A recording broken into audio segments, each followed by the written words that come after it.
좋아요와 구독하기는 사랑입니다. 네, 안녕하십니까. 2019년 12월 14일 한 발 앞서 소식을 전하는 고품격 부동산 토크쇼 부동산 별별세에 오신 여러분을 환영합니다. 2019년도 얼마 얼마 안 남았어요. 그러니까. 우리는 언제까지 하나? 뭘요? 이제 크리스마스 이브도 있고 네, 또 이제 새해 준비도 해야 되니까 네. 그냥 휴식 없이 그냥 올해 연말까지 쭉 가는 거야? 올해 몇 번 더 녹화해요? 매주 토요일마다 하는 게 일단 뭐 우리가 시간이 그때밖에 안 되니까. 그러면 올해도 네. 한 두어 번, 한두 번 네. 정도는 더 하겠네요. 그러겠죠. 네. 별별 수다도 아무튼 올해 많이 찍었어. 그러니까. 네. 그래도 뭐 장수 방송이죠. 그렇죠. 변치 않고 몇 년 이제 동안. 내년 2월이면 3년째 하는 거예요. 그러니까 만 3년. 네. 아, 이게 대단하다, 편성이 진짜. 있으면 네. 방송국에 편성이 있으면 재미없으면 잘라볼 건데 우리는 계속 할 거거든. 우리끼리 결정하면 되니까. 그러니까 그러니까 맞아요. 시청자분들이 계속 봐주시면 네. 또 이게 어떻게 보면 감사한 마음이기도 하고 그러니까요. 우리- 너무너무 감사드리죠. 희망을 네. 갖고 또 네. 계속 할 수 있을 것 같아요. 그러니까요. 네. 아무튼 저희 별별수다 시청해주신 시청자분들께 진심으로 감사를 드리면서 아직 연말은 많이 남았으니까 우리 그 새해 인사는 나중에 다시 하는 걸로 네. 그렇게 하도록 하겠습니다.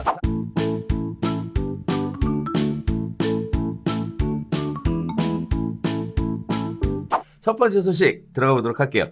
청약 당첨이 로또, 거기에 따라서 수도권 위장 전입이 기승한다라는 이야기를 가지고 이야기 나눠보도록 하겠습니다.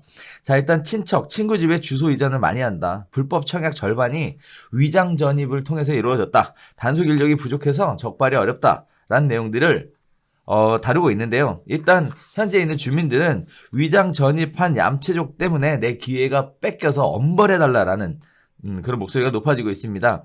사실 3년 이하의 징역 받는 명백한 불법 행위인 바로 위장 전입. 자, 과천, 평택, 위례들을 중심으로 해서 많은 위장 전입이 이루어지고 있다라고 보여지는데 위장 전입의 형태는 상당히 다양하게 발생하고 있습니다. 자, 일단 부모님 집을 우리 집처럼 주소를 옮기는 경우, 그다음에 청약을 위해서 친척 집이나 또는 친구가 있어서 옮기면 좋은데 없으니까 심지어는 전셋집을 계약한 다음 전입신고하고 에어비앤비용으로 운영하는 이런 사태까지 발생하고 있다라고 얘기하는데, 자, 일단 현지에 있는 주민들 입장에서는 기회를 박탈당하는, 도둑질 당하는 굉장히 안 좋은 기회로 보여질 수 있을 것 같고요. 또 한편으로는 이번 기회가 나한테 참 중요한 기회다라고 생각해서 수단과 방법을 가리지 않는 이런 불법 위장 전입을 하시는 분들에 대한 부분도 참 어떻게 보면 기회를 잡겠다라는 노력 때문에 이게 하면 안 되는 것임에도 불구하고 계속 이렇게 기승하고 있는 이런 상황인데요. 자, 일단 잡아내기가 매우 어렵다 그래요. 네. 그래서 뭐 동장이나 통장 혹은 주민들에게서 위장 전입 신고를 받아서 위장 전입을 잡아야 되는 현실적으로 잡기가 어렵다고 얘기를 하고 있습니다.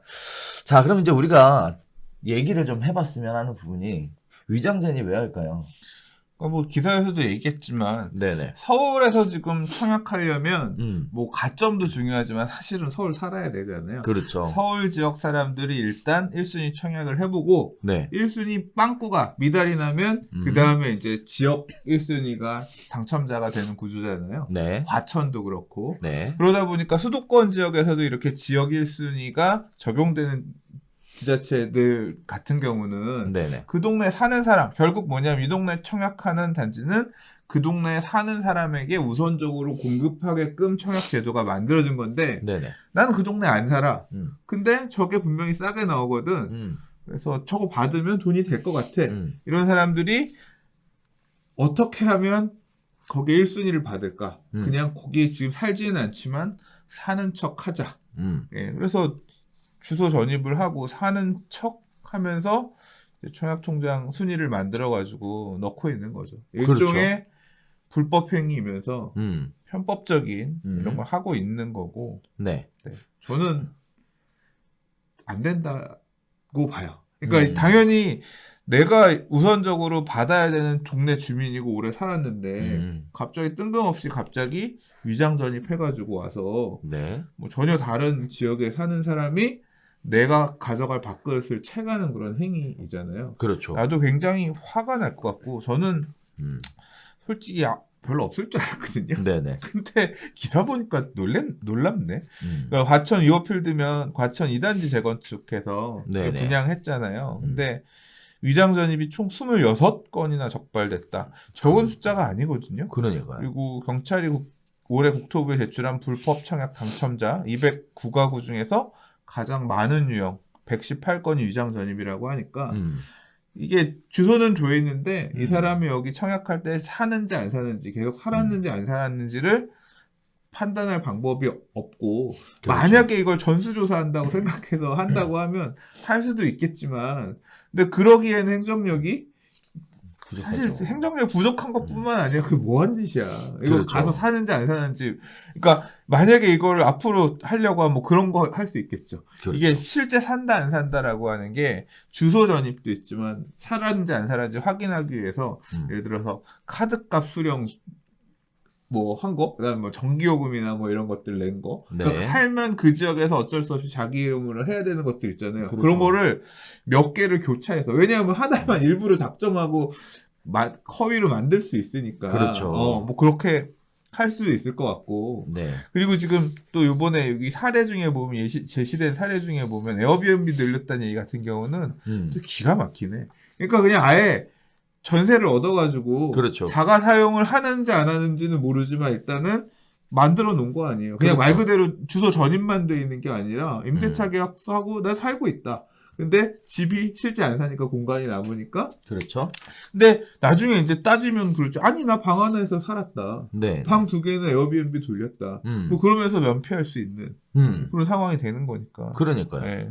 자, 일단 분양을 대비해서 이렇게 선제적 대응을 움직이고 있다라는 거고, 이렇게 적극적으로 나서면서 불법까지 감행하는 이유는 분양가가 저렴하기 때문에. 그러니까 분양가를 먹을 게 많게 그러니까 그러니까요. 주변 시세보다 굉장히 저렴하게 공급하려고 정부가 노력하고 있잖아요. 그렇죠. 정부뿐만 아니라 지자체들도 노력하고 있고. 그렇죠. 그러니까 그거를 먹겠다고 청약통장 들고 있는 당첨권에 있는 분들은 이제 이러고 있는 거죠. 먹을 게 없으면 안 이러겠지. 그러니까 어떻게 보면 굉장히 저렴한 분양가가 나은 뭐 총급? 분양가 상한제가 나은 비급? 지금 뭐 분양가 상한제는 아니고 분양가 상한제 적용되는 곳도 있고 네. 이제 허그가 그냥 분양 보증 고분양가 관리 사업장 같은 경우는 지금 분양 보증 받으려면 싸게 하라고 하니까 네네. 분양가 상한제가 적용 안 돼도 지금 먹을 게 많이 생기니까 지금 오고 있는 거잖아요. 자, 이거 어떻게 그냥 위장 전입 자체가 일단 뭐 불법이었냐? 뭐 이렇게 생각하시는 분도 있을 것 같아요. 개 중에는. 근데 불법 맞죠, 이게? 그렇죠. 근데 왜 불법인 거죠? 아니 청약 제도에서 지금 한 방향 자체가 그 동네 살고 있던 사람들한테 우선적으로 그 동네 아파트를 받을 수 있도록 하는 그런 제도를 만들어 놓은 건데 그 제도를 회피해서 실제 안 살고 있으면 사는 척해서 그 기회를 빼앗아 가는 거잖아요. 그렇죠. 예, 그러니까 불법이죠. 자, 일단은 주민등록법상에서도 불법이에요. 주민등록법상에서도 일단 주민등록법 37조에 따르면 주민등록을 이중으로 하거나 거짓 신고할 경우 3년 이하의 징역 또는 3천만 원 이하의 벌금을 매기도록 이렇게 되어 있습니다. 그래서 주민등록법상에도 불법이고요. 자, 이렇게 청약을 받기 위해서 주민등록을 불법으로 이전을 해서 당첨이 되는 것도 불법이에요. 그러면 그렇죠. 그렇죠? 제도가 만든 제도의 어떤 본질적인 의미가 훼손될 수 있으니까. 그렇죠. 예. 자, 그다음에 또 아셔야 될 거. 적발되면 당첨이 취소된다라는 거. 네. 그래서 사실은 이렇게까지 해야 되나라는 생각은 좀 하게 됩니다. 뭐 가급적이면 공평하게 기회가 배분될 수 있는 형태로 갔으면 하는 생각이 좀 있고요. 누군가에게 피해나 손해를 주면서까지 내가 억지로 뭔가 먹을 거를 위해 가시는 거는 바람직하지 않다라고 말씀드릴 수 있을 것 같은데요. 아무튼 사회적 현상이 이렇게까지 벌어지고 있다라는 것은 우리 굉장히 이슈가 될 만큼 충분히 이슈가 될 만한 내용인 것 같아요. 네. 자, 이렇게 청약에 관련된 이야기 한번 나눠봤는데 주민등록과 관련된 부분들이 위장 전입이 굉장히 극성인 것으로 보면 그만큼의 관심이 또 높아져 있다라는 거에 반증이기도 할 것 같습니다. 아무튼 합법적인 범위 내에서 정당한 절차를 거쳐서 당당하게 당첨되시는 그런 분들이 좀 많아졌으면 좋겠습니다. 근데 하지 마세요. 이런 거 하면 안 되죠. 막 이렇게 얘기를 해야 되는데 지금이 어떻게 보면 각자 도생의 시대잖아요. 네네. 그러니까 하지 마세요. 저는 사실 이런 거는 아니라고 생각하거든요. 네. 개인적으로도 네. 하지 말아야 된다고 생각하는데 뭐 아까 기사 읽으시면 오죽 답답하면 그러냐 뭐 이제 그런 얘기들 했잖아요. 네네. 그러니까 결국은 그런 것 같습니다. 각자 도생의 문제고. 네, 하지 마세요. 네, 하지 마세요. 네, 우리 별별사 할 때 사실 이 얘기 있었어요. 그래서 뭐 전입을 한다, 이전을 한다, 뭐 과천시에 갑자기 인구가 증가를 한다, 뭐 여러 가지 얘기들이 있었었는데 이제 그런 부분들이 이렇게 숫자와 통계로 나오다 보니까 사태의 심각성을 좀 인식을 하게 되는 것 같고 이게 뭐 선생님 얘기하시는 각자의 도생이라는 방식으로 미화되기에는 피해를 받는 사람들이 있어서 그렇게 가기에는 좀 아닌 것 같다는 생각은 전 개인적으로 좀 들어요. 네. 난 이렇게 주민등록법에 따라서 3년 이하 징역 3천만 원 이하 벌금 이렇게 셀 줄 몰랐네. 그렇죠. 네. 네. 그러네요. 그러니까요. 이거에 한 번 걸리고 그 다음에 청약할 경우에는 이제 그 내용에 따라 또 한 번 걸리고. 그렇죠. 네. 벌금 많이 내겠네. 맞아요. 그래서 안 하시는 걸 강력하게 추천드리겠습니다. 네. 자, 얘기 한번 해주시죠. 이게 왜 그러는지. 그러니까 지금 결국 제가 이 관련해서 유튜브에도 영상을 올렸고요. 네. 그다음에 게시글도 작성한 적이 있습니다. 네네. 그러니까 이 다주택자의 보유세를 부담해 제가 오늘 지금 사실 종부세 냈거든요. 오늘 지금 녹화를 14일 날 하고 있는데 15일까지 내야 되니까 오늘 납부를 했어요. 되게 많이 늘어났단 말이에요. 그러면 결국은 늘어난 이런 세부담은 소유자들은 회피하고 싶죠. 그렇죠. 저도 회피하고 싶어요. 누군가 대신 내가 늘어난 세금을 떠넘기고 싶으면 떠넘기고 싶은 생각이 있죠. 그렇죠. 그거는 당연한 어떤 수순이잖아요. 근데 떠넘기고 싶어도 시장이 받아들여질 만한 상황이 아니면 물량이 넘쳐나. 아이고 네 임대 말고 물건 많다. 그러니까. 비싸게 달라고 해도 우린 못 빼준다. 그렇죠. 없어가 그러면 뭐 결국은 어쩔 수가 없는 거야. 그러니까 결국은 시장 상황이 제일 중요합니다. 근데 지금 올 여름 이후부터 전세 가격이 불안하다는 기사들이 많이 나오고 있고 실제로 불안하잖아요. 그렇죠. 예, 뭐 이제 그 이유가 뭘까 이거저거 얘기 나오는 거 지금 종합해 보면 결론적으로 저는 신빙성이 가는 게 경기도권의 입주 물량이 굉장히 많이 줄었고요. 내년 또 줄어요. 내후년 더 급격하게 줄고. 그러니까 이제까지 서울의 임대 가격도 어떻게 보면 경기도에 많이 공급됐었던 동탄 신도시나 다산 신도시나 뭐 이런 서울 주변에 있는 이 새 아파트들 입주 이런 물량들이 어느 정도 해소해주면 서울의 전세 가격이 좀 안정화된 2, 3년을 보내왔던 것 같아요. 서울 자체도 입주 물량이 지난 2, 3년간 적지 않았고. 그렇죠. 근데 이제 그 물량들이 어느 정도 소진되어 가면서 이제까지 눌려 있었던 임대인들의 목소리가 그러니까 소유자의 목소리라기보다는 이제 임대인으로서의 목소리가 크게 시장에 반영되는 시기로 지금 가고 있는 상황인 것 같아요. 그러면 전세가가 올라가고 있는 상황인 건데 그러면 임차인보다 임대인의 목소리가 더 커지면 또 특히 지금 아까 우리 앞선 기사에서 청약 얘기를 했지만 이거 주소 전입해서 들어가는 사람이 집을 사서 들어가는 거 아니잖아요. 그렇죠. 전세를 얻는 거잖아요. 그렇죠. 그러니까 임대 수요는 있단 말이에요. 이런 이유로 임대 수요는 만들어지는데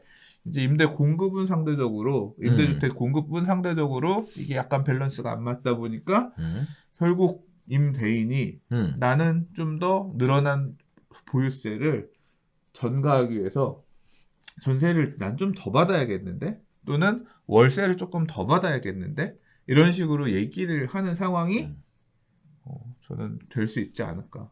그게 지금 특히 이제 내년 같은 경우는 이런 세입자에 대한 조세, 만약에 내년에 또는 내후년에 임대 시장이 굉장히 불안하다고 하면 조세 전가도 어느 정도 나타날 가능성이 있다. 그러니까 이게 어디까지가 조세 전가다, 어디까지가 물량이 부족해서 그런 거다라는 것을 정할 수는 없겠지만 세입자가 조금 임대 가격이 좀 불안한 상황이 생길 수가 있을 것 같아요. 그렇죠. 자, 시장 상황 자체가 임대인 목소리가 임차인 목소리보다 큰 상황이고요. 이런 상황이 발생되는 이유는 결국 전세 가격이 올라가기 때문에 그런 문제가 발생을 하고 있습니다.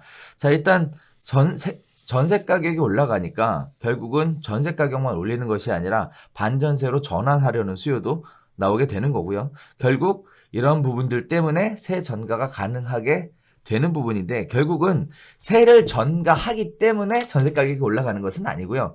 전세 가격이 올라가니까 세 전가가 되는 모습을 보여주는 거다. 그렇겠죠. 이렇게 해석하시면 괜찮을 것 같습니다. 그리고 또 하나 얘기할 만한 게 뭐냐면 이게 제가 근래 이제 부동산 스터디 카페 호향기라는 분께서 써주신 글을 보고 제가 감탄을 했는데 네네. 이 다주택자에 대한 보유세 부담이 네. 다른 형태로도 시장에 나타날 가능성이 있대요. 다른 형태란 게 뭐냐면 자, 우리 지금 똘똘한 한채 현상 얘기하죠. 네네. 똘똘한 한채 현상의 핵심은 뭐냐면 양도소득세 다주택 증가하니까 사람들이 이 비인기 지역에 있는 주택을 팔고 똘똘한 지역에 하나를 이렇게 갈아타려는 현상이 지금 심화될 거라 그래요. 실제 이렇게 나타나고 있잖아요. 네네. 근데 다주택자에 대한 보유세 부담도 그걸 가속화하는 형태로 작동할 거라는 얘기였어요. 그 얘기를 들어보니까 말이 돼. 왜냐하면 어떻게 작동하죠? 다주택자가 들고 있는 여러 채의 부동산 중에서 결국 뭐냐 보유세가 계속 늘어나는데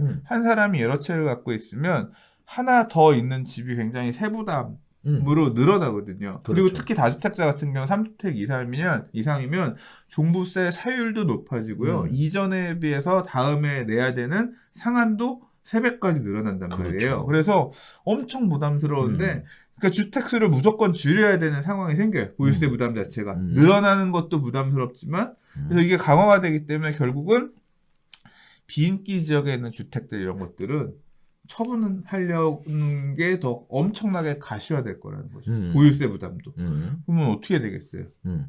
그래서 그 얘기 끝에 어떤 얘기를 하셨냐면 그래서 수도권에 있는 써금써금한 30년, 40년 된 빌라 이런 것들은 이제 말 그대로 사줄 사람 그거 판다고 하면 지금 똘똘한 한채 현상이 심해서 그런 거는 사면 안 되고 서울 또는 수도권의 핵심 지역에 아파트 사야 된다. 다들 이 생각하고 있는데 그런 빌라들 누가 사주겠어요? 40년 된 연립주택들 누가 사주겠어요? 안 들어올 거다. 결국 그러면은 안 들어오면 실소유자들이 그걸 안 사면 그 집은 누가 살아야 돼요? 세입자들이 들어와 살 거 아니에요? 그렇죠. 예, 그리고 거기에는 새 집 지을까요? 안 지을까요? 못 짓죠. 못 짓죠. 사업성도 네. 원래 안 좋아서 그렇죠. 그런 유인도 없지만 결국 뭐냐면 결국 그런 새 집이 지어지는 지역은 핵심 지역, 인기 지역만 새 집이 지어지고 비핵심 지역들 같은 경우는 새 집이 안 지어지면서 결국 그런 공공에서도 임대주택을 짓는데 한계가 있는데 민간에서 짓는 임대주택도 차별화되면서 안 지어지면서 결국 굉장히 안 좋은 집에서 살 수밖에 없다. 이런 양극화가 임대차 시장으로도 굉장히 전가가 되면서 될 수 있겠다. 그러니까 이 다주택자의 긍정적인 효과와 부정적인 효과가 있잖아요. 긍정적인 효과는 어떻게 보면 민간 임대주택을 임대 공급해주는 그런 역할을 해주는 부분도 있는데 그렇죠. 그런 부분들을 하지 않으려고 할 거 아니에요. 그렇게 되면 뭐 인기 지역, 핵심 지역 같은 경우는 따로 움직이지만 이런 비핵심 지역 같은 곳에 거기에서도 또 좋지 않은 주택들 이런 것들 같은 경우는 그냥 버려지면서 빈집들로 이렇게 방치되거나 이제 거기에 새 집이 지어질 가능성이 더 희박해지면서 더 심화될 것이다. 이제 이런 얘기였는데 충분히 생각해볼 만한 이슈였던 것 같습니다. 또 요약해보면 부동산 지역에 따른 양극화가 더 심화될 수 있다. 네. 이렇게 얘기해도 될 것 같은데요. 자, 일단 이런 부분들 때문에 전세 가격이 상승을 어쨌든 하고 있고요. 거기에 따라서 전월세 상한제 도입한다. 뭐 이런 식의 이야기들이 나올 것 같은데 자, 일단 전세 가격이 이렇게 계속 올라가면 정부 입장에서도 서민 주거 안정을 위한 전월세 상한제 도입에 대한 이야기를 안 할 수는 없을 것 같아요. 저는 무조건 내년에 이슈화돼서 이 제도 할 거라고 봅니다. 그렇죠. 자, 그런데 또 한편으로 보면 이런 생각도 해볼 수 있을 것 같습니다. 보유세가 늘어나잖아요. 그러면 매각하는 게 정상이잖아요. 근데 매각을 안 하고 세입자한테 전가한다라는 이런 식의 기사가 나오는 이유는 또 한편으로 보면 보유세 늘어나는 것보다 가격 상승폭이 더 크니까 매각하는 것보다 보유하는 게 더 낫다라는 어떤 수치적 계산, 심리적 계산이 반영돼서 그런 거다라는 얘기도 있는데 그런 부분들에 대해서는 소장님은 어떻게 보세요? 이제 그 얘기도 있고요. 일단 네. 다주택자는 양도세가 너무 많아서 일단 지금 이 세율에 따라 세금을 내면서 팔기는 좀 부담스럽다. 지금 서울 수도권의 주요 지역들이 대부분 다 조정대상 지역 이상이기 때문에 다주택자들이 이렇게 팔고 움직이기는 힘든 상황이고 그래서 지금 요새 많이 얘기 나오는 게 이제 아마 내년도 가면 증여 사상 최대 이런 얘기 나올 것 같아요. 부부간 증여 이런 것들. 뭐 다주택자들이 그런 식으로 회피하면서 보유세 부담을 줄이려는 형태들이 많이 발생할 것 같고요. 네. 제가 근래에 이제 강남 쪽에 있는 말 그대로 강남의 최고 탑 티어에 있는 곳에서 중개업하는 소장님하고 얘기 나눴어요. 부동산 TV에서도 그분하고 얘기 나눈 거 영상 올려드린 게 있는데 전 되게 놀란 게 주로 이제 강남의 아크로리오 파크 이런 아파트에서 양도하시는 분들은 굉장히 연로하신 분들이에요. 오래 사셨고 이만큼 먹었다.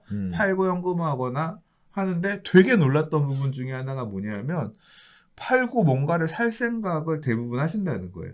근데 대체할 만한 게 마땅치가 않다. 그래서 안 파시는 경우도 있고요. 그러니까 그분들도 결국 뭐냐면 이 자산으로서의 가치들. 그러니까 팔고 나는 이제 돈 벌고 뭐 현금 이런 개념은 아니란 거죠. 그러니까 그렇죠. 대체할 만한 다른 것들을 찾아서 보는데 그 대체 투자처 또는 대체 핵심 자산이 마땅치가 않다. 이래서 주저하는 부분이 있다고 하시더라고요. 그리고 맞아요. 또 하나는 뭐냐면 이게 과거 강남에 있던 저희 주변 친구들 이쪽에서도 많이 느꼈던 건데 서울을 빠져나가면 다시 돌아오기가 쉽지 않아요. 그렇죠. 그러니까 강남 서초 쪽에 살던 고등학교 동창들 이런 친구들이 이제 고등학교 졸업하고 딱 그때가 저희 분당 신도시 만들어질 때거든요. 분당 이사 간 애들이 서울로 백을 못한 경우가 많아요. 많죠. 그러니까 이런 핵심 지역에 뭐 다주택이라서가 아니라 1주택이라고 하더라도 팔고 나중에 좀 새 집에 여유롭게 간다라고 갔다가 다시 돌아오지 못할 것에 대한 공포감 이런 게 있어요. 그러니까 그러다 보니까 보유세가 늘어난다고 해서 왜 안 파느냐. 이런 게 다 맞물려 있는 거예요. 결국 개개인들은 다 현명한 어떤 재테크, 부동산 재테크를 하고 싶어 하죠. 본인 입장에서. 네, 본인 입장에서. 이제 그런 부분에 따져서 볼 때 보유세가 늘어나는 부분에 대해서는 부담스럽죠. 부담스러운데 그렇죠.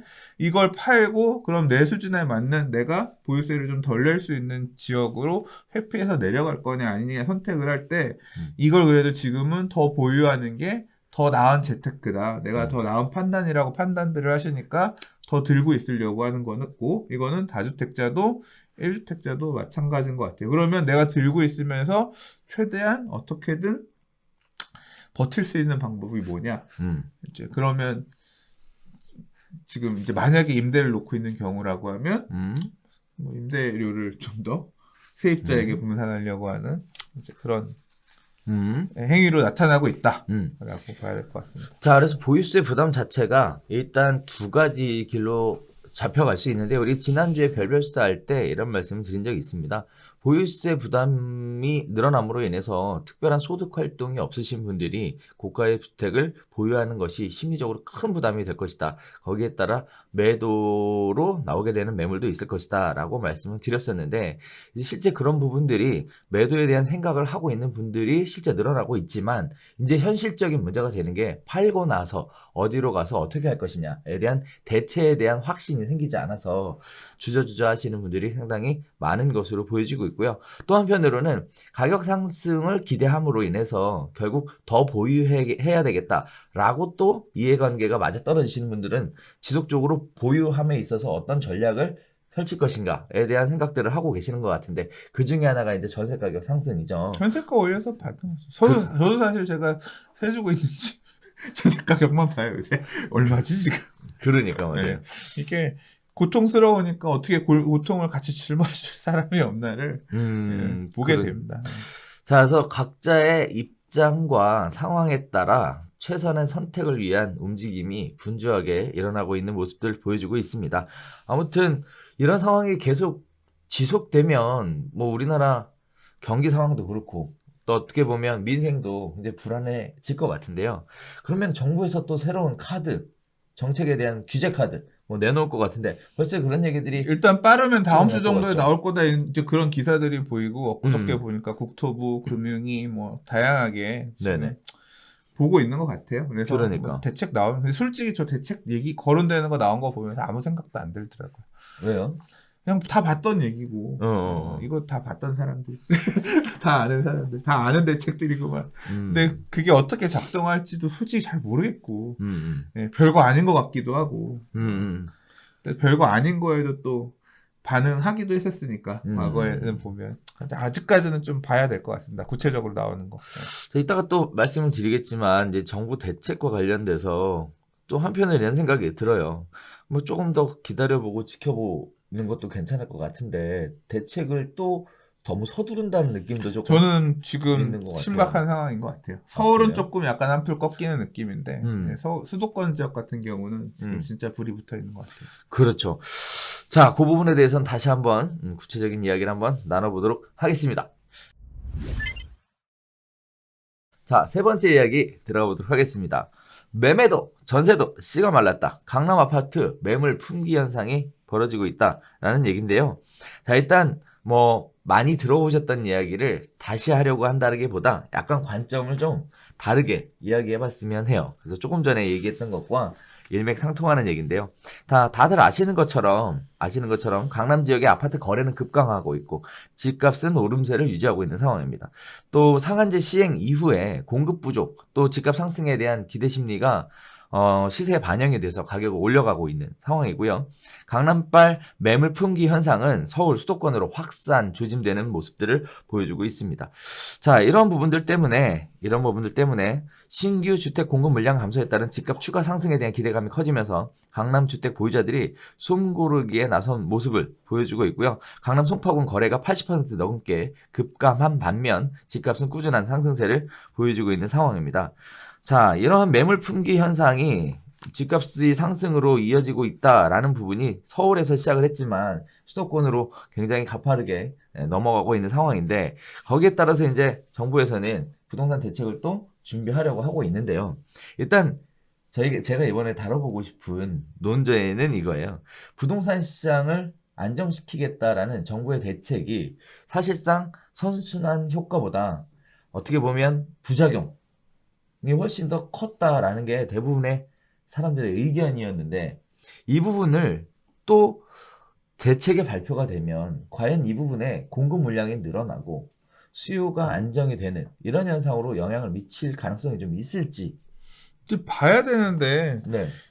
주택을 공급하는 방법은 네. 주택의 공급은 오늘 지어서 내일 네. 만들어지는 게 아니잖아요. 그렇죠. 예, 그리고 정부가 나서서 다 집을 그렇게 만들어낼 수 있으면 그냥 오늘부터 짓기 하자라고 하면 사실 좀 빨리 지을 수도 있겠죠. 네. 근데 그렇지가 못하잖아요. 왜냐하면 정부가 땅을 갖고 있는 게 아니니까. 현실적으로 공급이라고 하는 어떤 공급 대책이라고 하는 게 그렇게 짧은 기간에는 효과를 보기가 되게 힘들고 저는 사실 이번 정부가 2017년에 이제 들어서면서 생각했었다. 그러니까 주택 공급에 대한 정책을 고민을 하진 않았을 거라고, 그러니까 고민을 안 하지 않았을 거라고 생각해요. 고민을 했겠죠.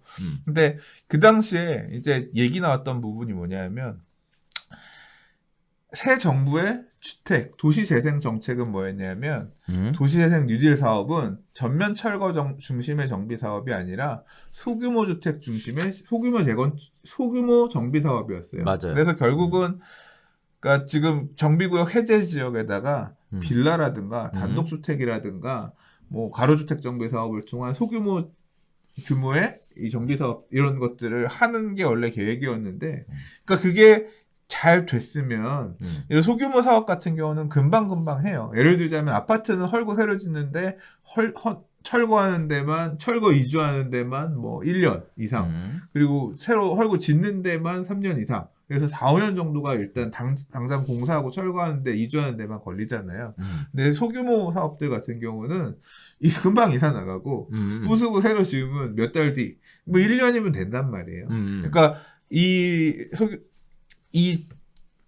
제도가 잘 시행이 됐으면 정부가 생각했던 방향대로 이 자율주택 정비 사업이나 소규모 재건축 사업이나 아니면 가로주택 정비 사업이 되게 활성화됐으면 이런 주택 공급 물량들이 대단히 아파트가 아니더라도 어느 정도 새 아파트 공급을 채워주면서 뭐 갈 수도 있지 않았을까 이렇게 생각했던 것 같아요. 제 생각에는. 근데 없잖아요. 그렇죠. 안 느껴지잖아요. 그리고 대규모 정비 사업, 그러니까 전면 철거 중심의 정비 사업들은 재건축은 딱 봐도 막혀 있는 게 보이고 이 규제들이 되게 지금 많은 상태라서 뭐 물량들이 순리대로 과거에 갔던 물량들이 뭐 역대급으로 나오고 있긴 하지만 그 뒤로는 좀 멎어 있는 상황이기도 하고요. 여기에서 또 앞으로 더 내기 위한 정책을 만들기도 힘들죠. 뭐 3기 신도시 얘기하긴 했지만 빨리 할 거다라고 하지만 언제 할지도 모르는 거고 3기 신도시의 위치가 지금 뭐 서울의 불안한 부동산 가격을 잠재우기에 그만큼 경쟁력이 있는 입지냐 아니냐 이걸 생각할 때도 또 의문이 들거든요. 이렇게 좋은 상대적으로 뭐 좋은 위치들에다 지정하긴 했지만 그렇다고 해서 지금 강남 대체, 송파 대체, 뭐 이런 수준의 어떤 그런 신도시들은 또 아니잖아요. 그렇죠. 그렇기 때문에 예, 그러니까 뭐 아까 앞서서 대책이 나온다고 하는데 별 생각이 없다는 게 저게 효과적으로 작동할 만한 대책인가? 뭔가 더 단절시키고 그러니까 정부가 시장에 강력하게 개입을 해서 시장의 기능을 못하게끔. 그러니까 이게 지금 왜 정책은 반대로 작용하는가라고 물어보셨잖아요. 부동산 시장을 안정화시키겠다는 정부의 정책은 왜 반대로 작용하는가? 이게 반대로 작용이라기보다는 시장의 기능을 시장에다 계속 마취제를 넣고 있는 거거든요. 마취가 되니까 시장이 안 돌아가. 그러면서 시장이 잘 안 돌아가니까 수요자들도 마취가 돼서 공급자들도 마취가 돼서 이게 안 돌아가다 보니까 이상하게 작동하고 있는 거 아니에요. 근데 또 나올 대책들도 어떻게 보면 시장 기능이 더 원활하게 작동되지 않게끔 한 그런 방향에서의 정책일 거란 말이에요. 그걸 가능성이 높죠. 예, 그게 틀렸다 맞다라고도 솔직히 저 잘 모르겠어요. 어저께 뭐 언론사에서 설문문항 9개 정도를 주면서 내년도 어떨 것 같냐고 설문지를 보내주셨어요. 그래서 1번부터 쭉 쓰는데 중간에 제가 제일 답하기 곤란했던 질문이 뭐였냐면 어떤 부동산 정책이 있어야 될 것 같네요. 난 모르겠어. 지금 이 상황에서 일단 첫 단추가 잘못 끼워졌다고 생각하거든요. 개인적으로는. 네, 이런 규제 일변도로 그러니까 시장이 작동 안 되게끔 그게 잘못됐다고 생각한 지금 와서 대바꾸도 못해요. 뭐 지금 많이 일견에서 얘기하고 있는 다주택자에 대한 양도소득세 중과를 풀어서 매물이 나오게끔 해야 된다. 뭐 이제 그런 얘기도 문항에 있는데 그거 하면 결국 그거 받아서 양도세 안 내고 집 팔면 그 돈이 다시 부동산 시장으로 들어올 거 아니에요. 맞아요. 그러니까 그런 부분들까지 생각하면 나도 그런 방향은 지금 써서는 안 될 것 같은데 잘 모르겠는 거예요. 그러니까 되게 정부에서도 되게 답답할 것 같고 그러니까 저도 돌파구가 뭘지 잘 모르겠고 그냥 이 폭풍이 가라앉았으면 좋겠는데 결국 이런 정책적인 부분에 대한 실기도 있지만 또 하나는 이제 제일 큰 부분인 것 같은데 저도 그게 크게 생각 안 했는데 나가 대출이 막혀 있으니까 돈 끌어다 쓰기 힘드니까 그렇죠. 체감 못해서 그렇지 유동성이 풀려 있다는 부분이 실제로 굉장히 많이 작용하고 있는 것 같아요.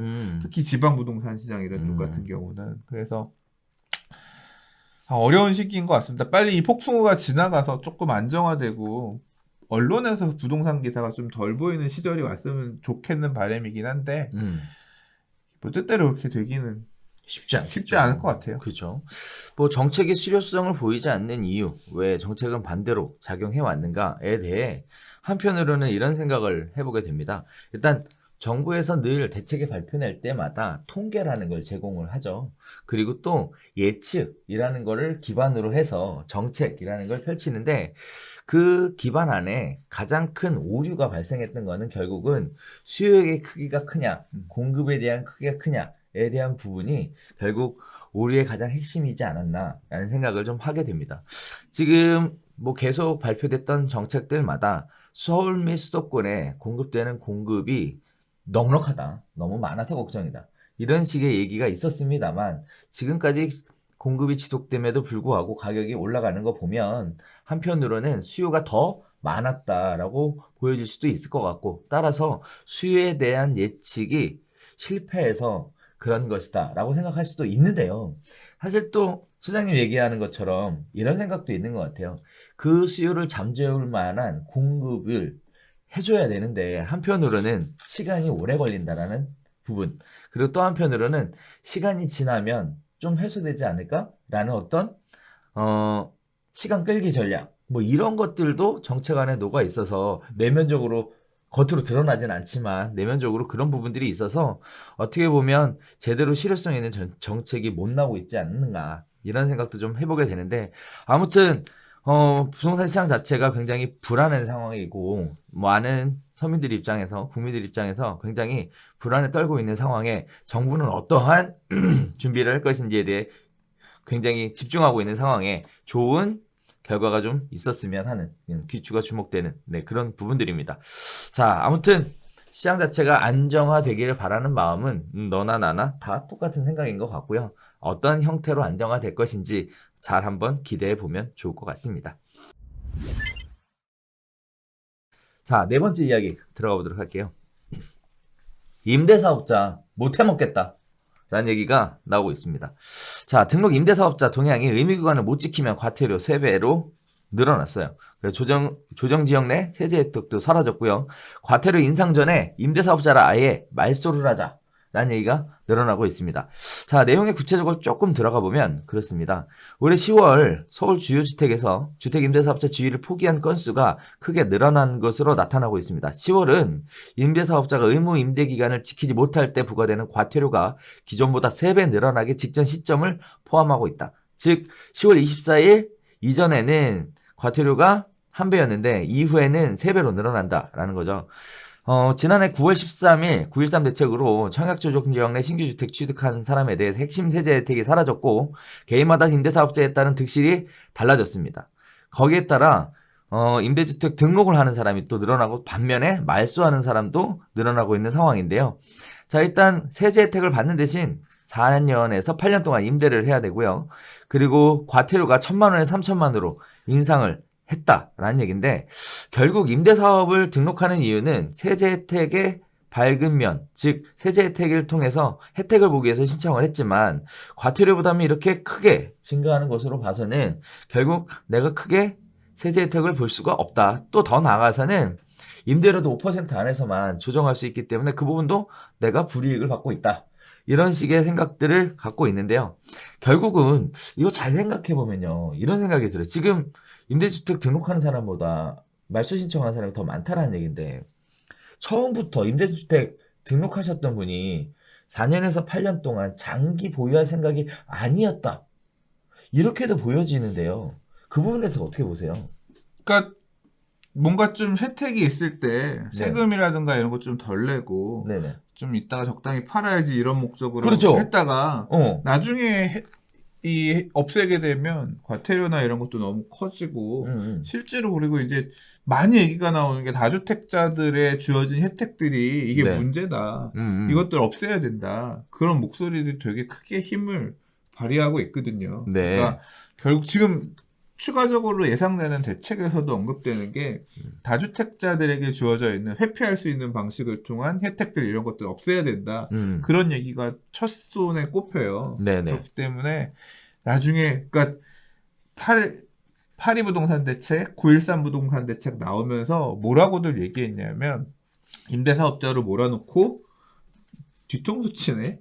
이제 이런 얘기들 하셨단 말이에요. 그렇죠. 그러니까 혜택들도 배제되고 또는 이제 앞으로 하기 힘든 부분들도 있고 그리고 또 기존에 주어졌던 혜택들도 박탈해가고 뭐 이런다라고 하면 실익이 없을 수도 있는데 그러면 차라리 그냥 도망가자. 그냥 그렇게 되면 과태료 늘어나기 전에 돌아가면 내야 될 벌금도 주니까 과태료도 주니까 뭐 이제 이런 차원에서 그런 선택을 하시는 분들도 계시는 것 같고 실제 이거 과태료 맞으신 분들 많아요. 어떤 과태료냐면 임대 신고 제대로 안 했다가 또는 이거 임대 가격 잘못 계약하잖아요. 그 초과해서 그러면 기존에 주어졌던 혜택들이 다 사라지고 뭐 이런 부분들 때문에 되게 어렵거든요. 그러니까 그리고 매번 신고해야 되는 것도 피곤하고 정해진 요건에 따라서 해야 돼요. 그리고 또 하나 가장 중요한 부분 있잖아요. 임대사업자 있으면 임대료 못 올리잖아요. 그렇죠. 그 부분에 대한 부분도 부담스럽기 때문에 그냥 그렇게 빠져나가려는 분들이 있는 것 같아요. 그렇죠. 그 내용을 쭉 얘기를 해보면 일단 선생님 2가지 얘기해 주셨어요. 일단 첫 번째는 불편하다. 너무 간섭받는다. 뭐 이런 식의 느낌.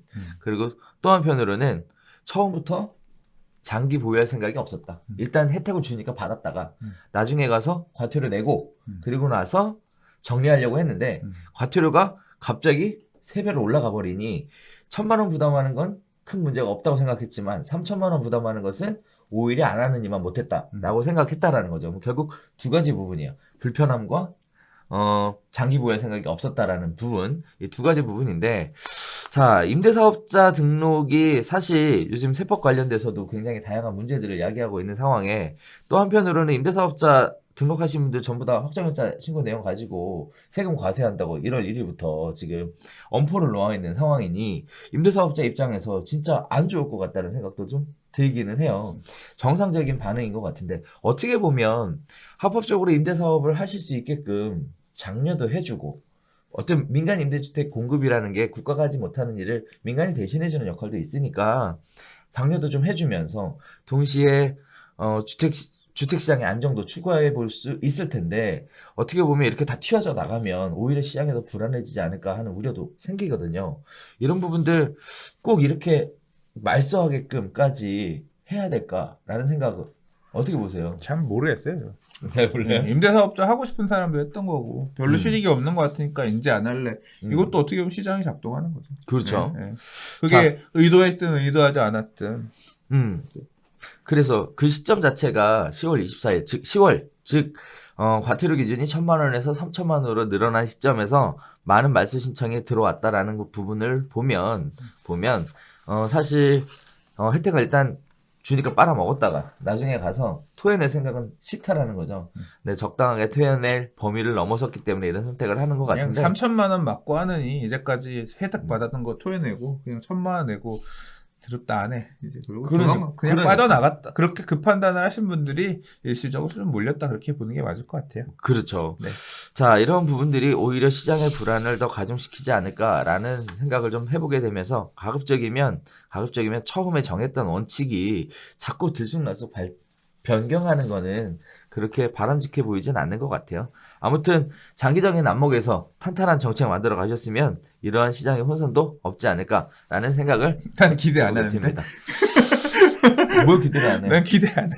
왜 그렇게 못 만들 거라고? 지금 분양가 상한제도 그렇고 네. 다 말 바꿔서 돌아가잖아. 그게 그러니까 결국 그런 정책적인 변화가 큰 원칙이라기보다는 결국 부동산 가격 안정이라는 그게 공리고 그걸 위해서는 그 조합원들의 기대 이익이 줄어드는 게 문제 없다 뭐 이런 입장인 거잖아요. 그러니까 나는 결국 어떤 카드든 그렇게 기존에 큰 원칙을 세우고 가는 거 다 바꿀 수 있다고 생각해요.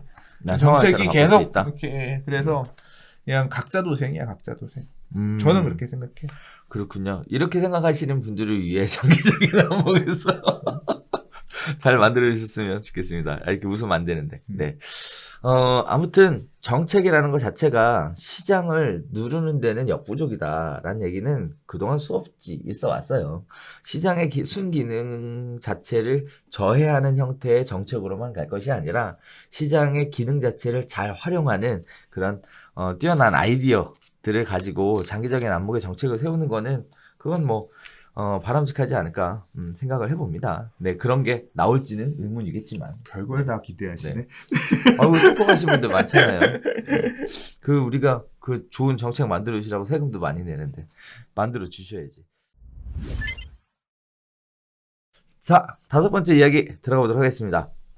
집값 고공행진에도 폭발하는 거래량입니다. 이번엔 아주 특이하게 거래량을 가지고 이야기 한번 나눠보도록 하겠는데요. 서울은 난리인데 경기도는 더 난리라. 이런 얘기를 가지고 한번 이야기 시작해 보도록 하겠습니다. 자, 일단 서울을 비롯한 수도권의 주택 거래량이 9.13 대책 이전 수준까지 빠르게 회복하고 있는 상황입니다.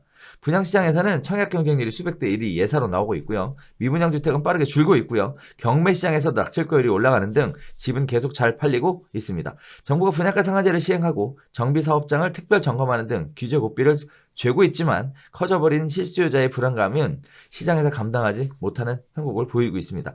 경기도 거래량이 이렇게 느는 것은 서울 집값이 너무 올라 수도권으로 실수요자가 이동한 결과로 보여주고 있고요. 거기에 투자 수요가 가세했다는 의견도 존재하고 있습니다. 자, 부동산 전문가들 입장에서 공급 부족으로 집값이 상승할 것이라는 우려가 매매 수요를 자극하고 있다고 보고 있고요. 또 분양가 상한제가 민간 재건축 사업을 더 위축할 것이라는 이야기도 한층 더해 가고 있습니다. 또 젊은 층이 주택 매수에 가세하게 되면서 여러 가지 시장에 다양한 변화들을 만들어내고 있고요. 또 이사철을 맞이해서 매수자들의 심리를 자극한 것도 그 원인으로 보여지고 있습니다.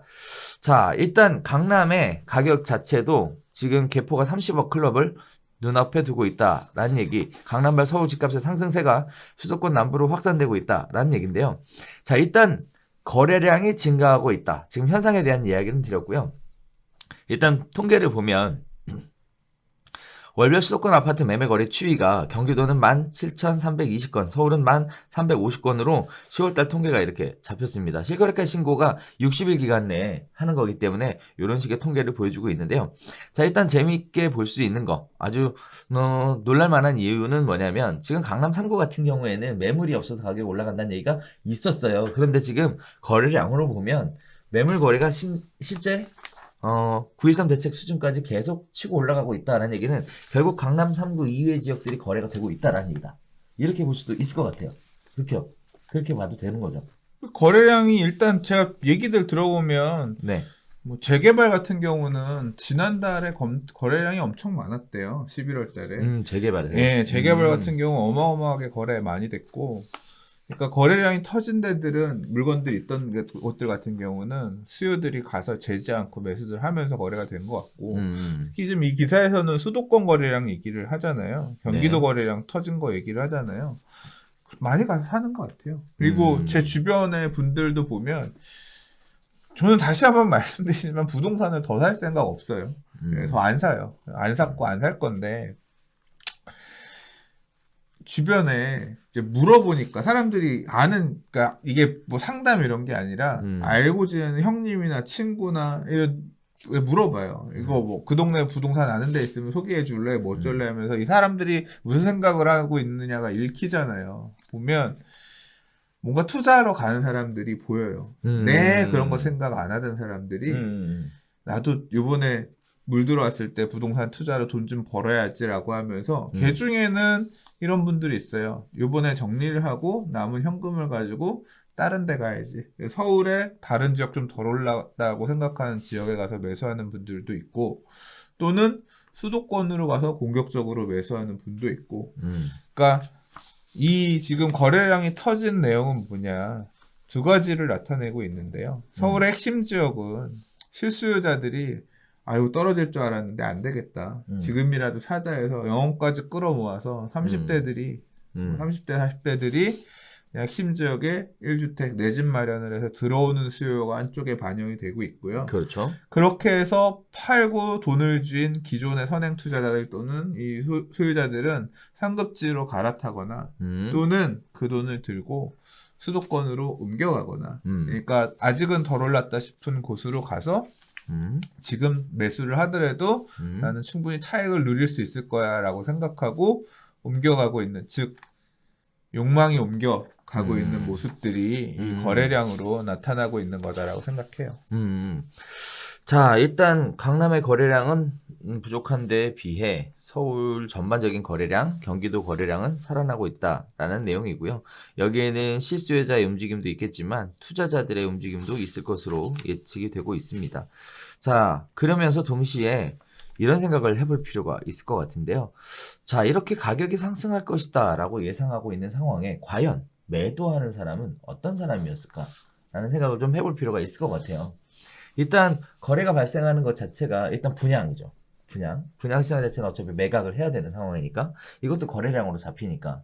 그 다음에 두 번째는 경매. 어쩔 수 없는 상황에서 불가피하게 팔아야 되는 상황들이겠죠. 그 다음에 세 번째는 다주택자, 보유세.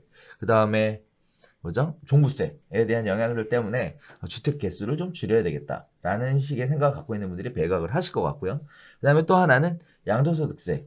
즉 장기보유 특별공제가 내년에 팔게 되면 지금 혜택이 완전히 줄잖아요. 그래서 그런 부분들의 매도자들이 매각으로 들어서게 되면서 이렇게 10월달 거래량으로 잡히지 않았나라는 생각을 해보게 되는데, 이건 시장에서 순기능을 하고 상황에 따라 시장에서는 이러한 케이스에 따라 거래될 수 있는 어떻게 보면 시장 기능을 제대로 하고 있다 이렇게 보일 수 그러니까 있을 지금 것 같아요. 팔고 있는 분들은 또 나름대로의 최선의 선택을 한다고 현재 규제하에서 최선의 선택을 하기 위해서 이렇게 매도 결정을 하는 분들도 있는 거고요. 예. 그러니까 뭐 양도세 적게 내고 팔 수 있는 시점이 지금이다라고 판단한 1주택자라고 하면 그렇죠. 팔고 뭐 하겠어요. 또 사겠지. 또는 뭐 안 사고 무주택으로 갈 수도 있고요. 그런 경우도 있고. 네. 근데 사실 저희 같은 경우에 이 양도소득세 그 장기보유 특별공제 관련해서 그 많은 고가주택 갖고 계신 분들한테 상담을 그렇게 드렸어요. 실거주 2년에 실거주를 채우지 못하셨고 다주택이시라고 한다면 올해 안에 매각을 하시는 게 도움이 된다라고 사실 저도 많은 안내를 드렸거든요. 물론 뭐 저를 통해서 거래하신 분은 없지만 제가 중개를 안 하니까 거래하신 분은 없지만 그런 식의 안내를 드렸고 실제 그거에 따라서 움직이신 분들도 계시거든요. 실제 영향이 있다는 네. 얘기인 거네요. 네네 계시거든요. 네. 그래서 이런 부분들이 시장이 정책에 따라 상황에 따라 순기능을 하고 있다라는 부분이고요. 이런 부분들이 매물로 나와서 거래가 될 수 있다라는 것 자체는 어떻게 보면 좀 더 시장 자체가 어떻게 보면 동맥경화 상태가 아닌 이렇게 순환되는 순환 장세를 만들어주는 것 같아서 그나마 좀 다행이지 않나라는 생각도 해보게 됩니다. 아무튼 서울의 강남 3구는 거래량이 없고요. 그 외의 지역들은 거래량이 차츰 늘어나고 있다라고 이렇게 정의하면 될 것 같습니다. 자, 6번째 이야기 한번 나눠보도록 하겠습니다. 문재인 정부와 노무현 대통령 정부가 주택 정책이 굉장히 유사하다라는 얘기인데 크게 두 가지를 이야기하고 있습니다. 자, 참여정부 4년차 소득 대비 집값 비율 PIR이 고점이다 라는 얘기였고요. 고평가였다는 분석으로 이후 집값 하락세가 시작됐고 현재도 PIR 고점을 향해 상승하고 있고 주택 구매력은 오히려 떨어지고 있다 라는 이야기를 가지고 이야기 한번 나눠보도록 하겠습니다. 자, 일단 여러분들이 뭐 많은 분들이 생각하시는 것 중에 하나가 지금 현재 문재인 정부의 부동산 정책이 참여정부 시절과 매우 닮았다라는 얘기를 참 많은 분들이 해주고 계시는데 소장님도 그렇게 생각하세요? 뭐 네. 참여정부 당연한 때 얘기야? 사용했던 네. 참여정부 때 도입했던 정책에다가 네. 거기에다가 더 이제 엑기스를 짜내가지고 지금 나온 대책이고 하니까 환박이라고 생각합니다. 그렇죠. 자, 그렇다 보니까 참여정부 시절에 부동산 가격이 주저앉았을 때를 가지고 전문가들이 이런 얘기들을 하는 것 같아요. 주택가격 비율, 즉 PIR이라고 얘기하죠. 그 매월 그 월급을 다 모아서 주택 가격 5분위가 있는데 그 중에 중간인 3분위 이 사람들이 돈을 한 푼도 안 쓰고 모았을 때 어느 정도면 주택을 살 수 있겠느냐를 계산을 했을 때 최고점이 30.4년이었는데 현재 27.2년이니까 거의 다 따라붙었다. 즉 이걸 심리적 한계 저항선이라고 얘기들을 많이 하는데 결국 30.4%를 크게 위아래 왔다 갔다 하는 정도에서 3.4%가 아니라 네. 30.4 그러니까 30년 가격 뭐 그런 의미일 텐데 30.4 참 퍼센트는 아니고 네. 근데 이게 저는 사실 이 데이터는 좀 확인을 해봐야 될 것 같아요. 그러니까 이게 지금 제가 듣기로는 제가 알기로는 PIR이 최고치를 갱신하고 있는 상황이다 이렇게 들었는데 그래요? 이 자료는 조금 확인해봐야 될 것 같아요. 그러니까 제가 틀렸을 수도 있기 때문에 다만 아무튼 PIR이 어마어마한 수준이라는 거죠. 그만큼 그렇죠. 지금 비싸다는 얘기예요. 그렇죠. 네. 반면에 또 주택 구매력 지수 HAI는 최고 68.5에서 현재는 44였다라는 얘기인데 일단 주택 구매력 지수는 높을수록 주택을 사겠다는 사람들이 많은 거거든요. 68.5였을 때는 지금 가격 상승이 막 이루어지고 있을 때였고요. 현재 44라는 얘기는 굉장히 많이 줄어들었다는 얘기고 금융위기 시가 40이었어요. 이거 오타네. 네.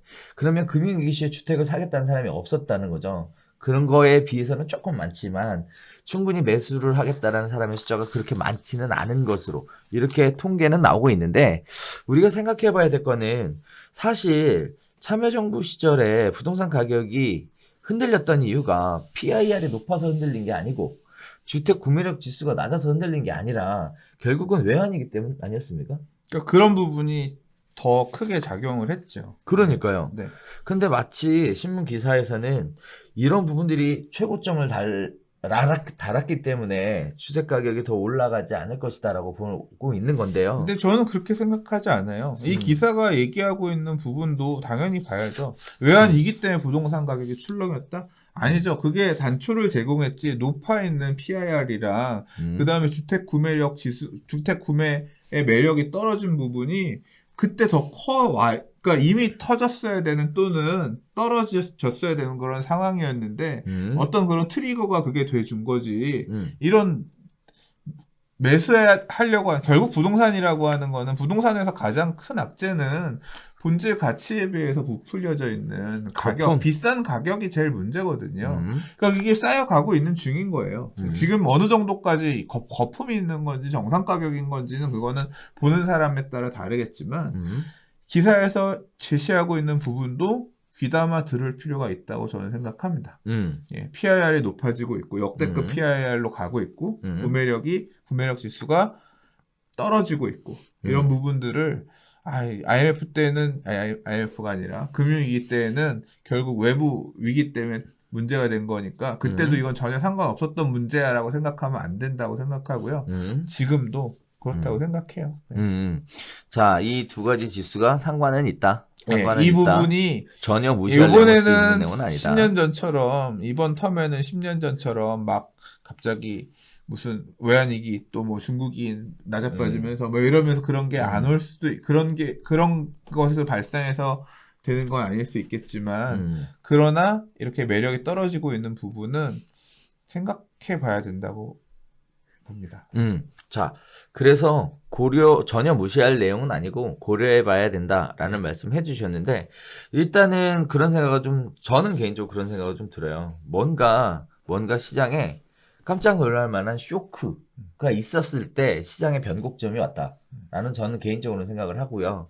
개인적으로 그렇기 때문에 그런 시점에 변곡점이 온 이유는 시장에 쇼크가 왔음에도 불구하고 주택 가격 비율이 낮고 구매력 지수는 지속적으로 높았다면 쇼크를 안 왔겠죠.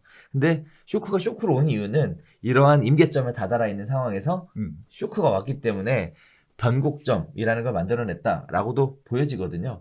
지금 그래서 저 개인적으로는 그런 생각이 좀 들어요. 요새 계속 그 경제방송 뭐 이런 거에 관심 있게 보는 이유가 아주 불안한 거예요. 이제 뭐 어디선가 한 방 날라올 것 같은. 거기다 미중 무슨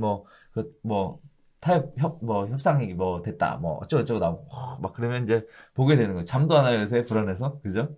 네, 그렇게 하고 있는데 아무튼 이런 부분들이 시장에 어떻게 작용할지에 대해서는 지켜봐야 되겠죠. 앞으로 어떻게 시장이 될 거다라고 인간인 사람이 미래를 예측한다는 건 불가능하기 때문에 일단 현재 시점에서 과거부터 현재까지만을 놓고 볼 때 앞으로는 이렇게 될 가능성이 높다라는 식의 정도까지만 이야기할 수 있을 것 같고, 또 예측 관련해서도 한 달 뒤를 예측할 것이냐, 1년 뒤를 예측할 것이냐, 5년 뒤를 예측할 것이냐, 이런 부분에 대한 미래의 관점, 시점에 따라서도 예측의 기준들이 달라질 수 있기 때문에요. 이런 부분들은 다시 한번 객관적으로 생각해 볼 필요가 있을 것 같습니다. 자, 7번째 이야기. 신촌숲 아이파크가 보류지가 18억에 낙찰됐다. 그래서 강남 따라잡는 마포다. 라는 얘기가 나오고 있는데요.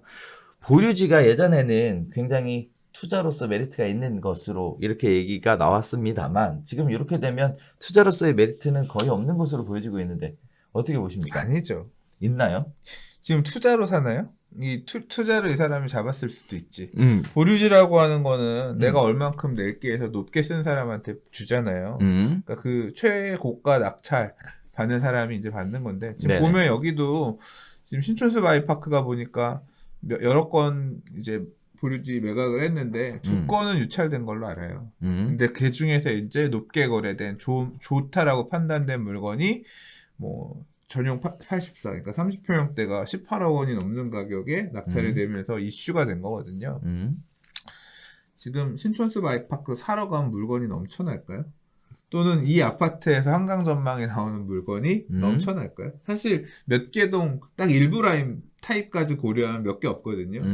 그러니까 매수의 방법으로 택했다고 저는 생각해요. 그러니까 이 안에 한강 전망 나오는 전망이 좋을 만한 로얄 물건을 찾고 있었던 매수자가 그냥 시장의 가격 수준에서 자기가 최대한 잡을 수 있을 만한 합리적인 내가 이 정도까지 쓸 수 있다고 생각한 가격을 쓰시지 않았나 생각하고요. 예. 그냥 지금 매물이 없다 하잖아요. 그러다 보니까 그냥 매물의 방법 중에 하나인 거예요. 제가 생각할 때는 보유지가 물건이 없는데 이 아파트에 높은 층 물건 중에 좋은 게 나왔다라고 해서 뭐 그렇게 본 것 정도로 보면 될 것 같고, 다만 이렇게 베팅한 가격 자체가 이제까지 마포구 안에서 있었던 아파트들 중에서는 너무 실거래가 찍힌 애들에 비해서 너무 높게 올라와서 와, 마포가 이 가격이 나온단 말이야 놀랬고, 저도 놀랬고 이제 그런 상황이죠. 자, 이게 지금 우리가 신촌수 Y파크가 16억대 중반에서 거래가 됐었던 걸로 얘기를 했었었는데, 보유지 매각을 했더니 18억에 낙찰이 됐다라는 얘기는 지금 그 가격보다 더 올랐다는 얘기고, 이렇게 되면 정확하게는 모르겠습니다만 마포에서 가장 비싼 아파트가 여기가 아닌가라는 생각도, 그건 아니겠구나. 근데 이제 이 옆에 맞은편에 조금 올라가면 신촌 그랑자이가 이제 입주하면 거기도 네네. 보유지 얼마나 나올지 이제 봐야 되고, 그렇죠. 이제 이게 어떻게 보면 이런 거래 사례 하나가 주변에 다른 지역들에도 영향을 끼치겠죠. 매수자들 입장에서도 와, 저게 저 가격에 팔린단 말이야 하면 한강변에 쟤는 이만큼 주고 사야 되나 이러면서 시장에 영향을 끼칠 가능성이 어느 정도 있고요. 저는 사실 그런 생각까지 들어요. 보유지 가격도 건드릴 것 같아. 이거 분양가 상한제가 지금 여기 보유지는 개수가 적으면 상관이 없잖아요. 보유지 매각 가격도 뭔가 개입하려고 하죠. 당장 딱 보면 이게 이런 고가 낙찰 만들어지는 가격 자체가 시장을 불안하게 할 요소가 있다고 판단할 수 있을 거 아니에요. 이걸 또 어떻게 건드리는 대책이 나오지 않겠냐. 그런 생각이 드네요. 그렇죠. 지금 신촌수 마이파크 보유지만 이제 앞으로 또 이슈가 될 보유지가 이제 DH 아너일츠 개포 3단지 보유지인데 거기는 하한 입찰가 34평 A타입 같은 경우에 29억 2천이에요. 29억 1,300 뭐 이렇거든요. 그러면 29억 이상 써야 되는데 그게 보유지 낙찰되는 순간 그냥 30억 소리가 나오는 거거든요. 개포에 30억. 실거래가 수준보다 한참 이제 높게 나오는 이제 사례가 나오는 건데 이제 그런 사례들이 나오면서 또 옆에 주변 지역의 부동산 매도자들 물건 가지고 있는 사람들의 마음을 흔들고 개포가 얼마야? 그럼 우리 얼마 해야지 하면서 또 아무튼 깝깝하네요. 얘기하면서도. 마포의 입지가 강남만큼 인프라를 갖췄다. 그래서 강남만큼 가격이 올라가는 것이냐. 아니면 새 아파트의 프리미엄이 더 반영이 돼서 가격이 올라간 것이냐에 대한 견해 차이는 있을 것이라고 보여지고 있습니다. 강남만한 인프라를 갖고 있으면 여기도 20몇 억이지. 그런가요? 그게 아니니까 가격 차이가 나는 거지. 그러니까. 네. 그래도 많이 따라붙었어요, 지금. 아니죠. 강남은 더 앞서 나가고 있죠. 형님들은. 근데 넷가로 따져봐. 어? 옛날에는 지금 18억 됐다고 하더라도 강남에 그러면 대장은 30몇 억이잖아. 물론이죠. 그러니까 비율로 쫓아가고 있는 거지. 그냥 쫓아간다 이렇게 생각해야지 많이 따라왔다라고 생각하기에는 전 좀 그래요. 오케이. 자, 그래서 일단은 뭐 강사장님 얘기는 그래요. 네, 마포의 입지가 강남만큼 따라갔다라기보다는 강남에 올라간 가격을 지금 따라가고 있는 모습, 비율로 따라가고 있는 모습이다.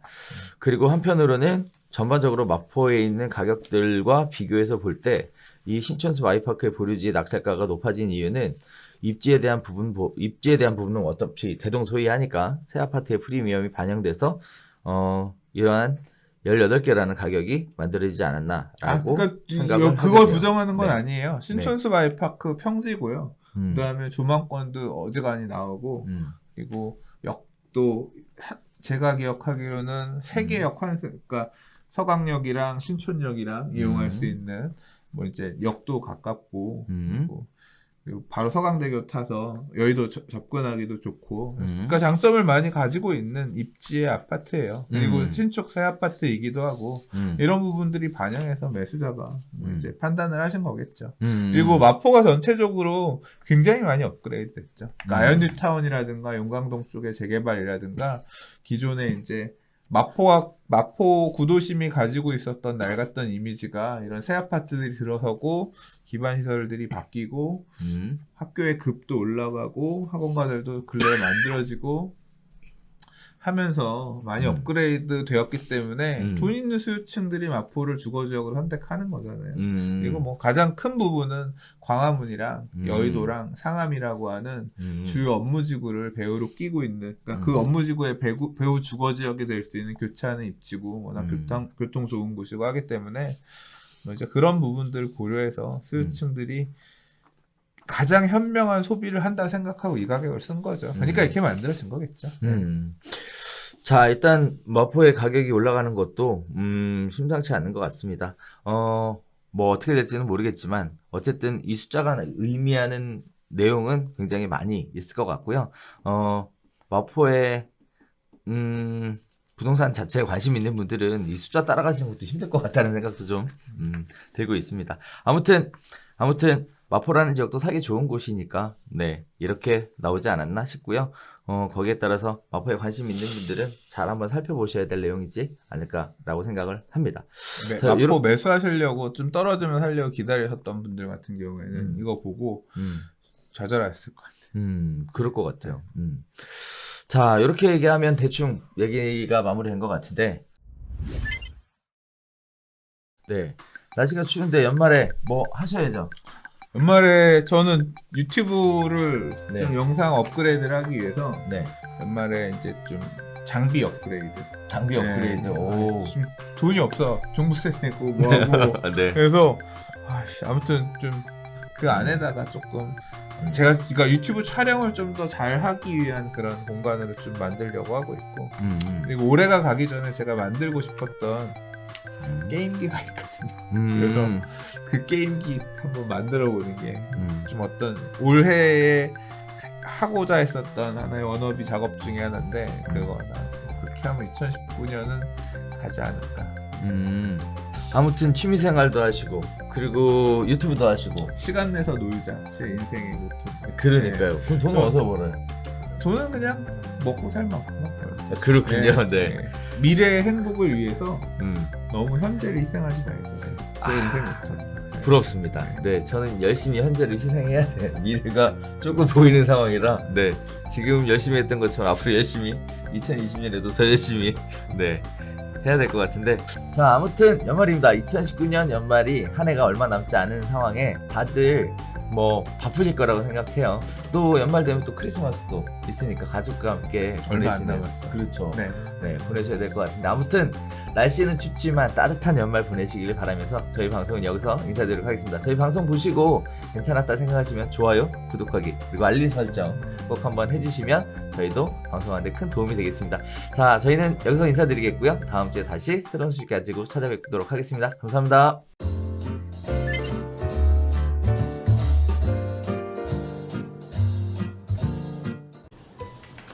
큰일 났다. 놓아 놓으신 거예요? 잘 안 보여? 왜 이렇게 가까이 가서 봐? 우와, 음지가 완전 좋아. 죽을 것 같아요. 안 보여요. 제가 제일 무서워하는 게 대표님 이번 주에 뭐 특이한 일 없었어요?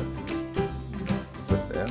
오늘은 맛있는 거 먹고 가야지. 우리 점심을 같이 못 먹은 지 좀 됐어, 그죠?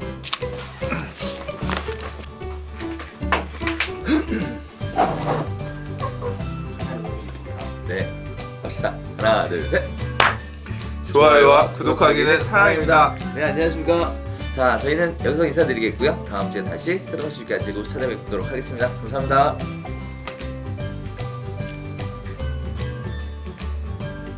진짜 내 나이 먹으니까 이 연말이 돼도 연말 안 같고 새해가 돼도 새해 안 같고 시간 어떻게 가는지 모르겠고, 뭘 어떻게 가? 바쁘게 가는 그러니까 계속 열심히 40대는 살긴 사는데 40대는 날아가는 거고 눈 깜짝하면 가는 거고 50대는 더 빠르다며.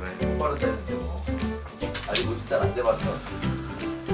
자, 아무튼 이렇게 오늘 영상 마무리합니다.